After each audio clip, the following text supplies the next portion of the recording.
everyone, Nathan here. Hope you're having a great day. So I'm here in my car, and earlier I was just singing along with the radio, hanging out a little bit with Jesus and praying and stuff like that. And recently my car has been a place where I meet with God quite a lot. But earlier on in my life with Jesus, I never really realized that God was a God who would hang out with me in common spaces of my life. I always felt like he was a God who, was only lived in sacred places like the church or even places like a prayer closet. I remember when I was first falling in love with Jesus in my young college years, when I was first learning about intimacy with God, I had this weird kind of like pseudo-sacred space in my prayer closet, and I felt like if I wanted to meet with Jesus, I had to be in my prayer closet.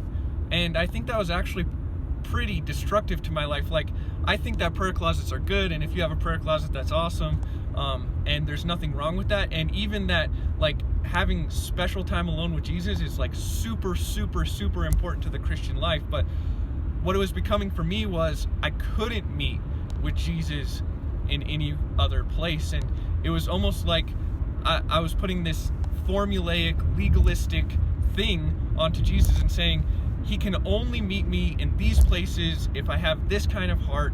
And I was making Jesus a distant, far-off deity rather than an up-close, personal Savior.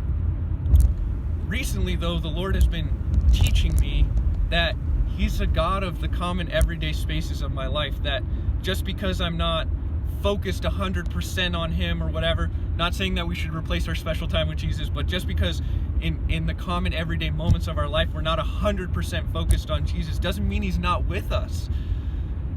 He's with us in the car, and he's with us as we go on errands, and he's with us when we're at our kids' sports game, and he's with us, as we exercise, and he's with us at work or at school. He's with us.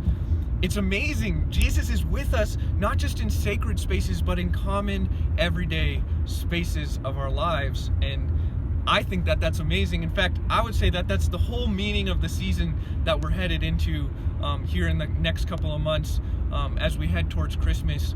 That's the whole point of Jesus as Emmanuel, is that we didn't have to go to him. Like, we didn't have to somehow earn our way to God, but instead he came to us in the form of Emmanuel, in the form of God with us. And let me tell you, he is with you.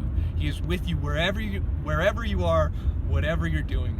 So anyway, just wanted to send you that encouragement today, that God is a God of your everyday spaces.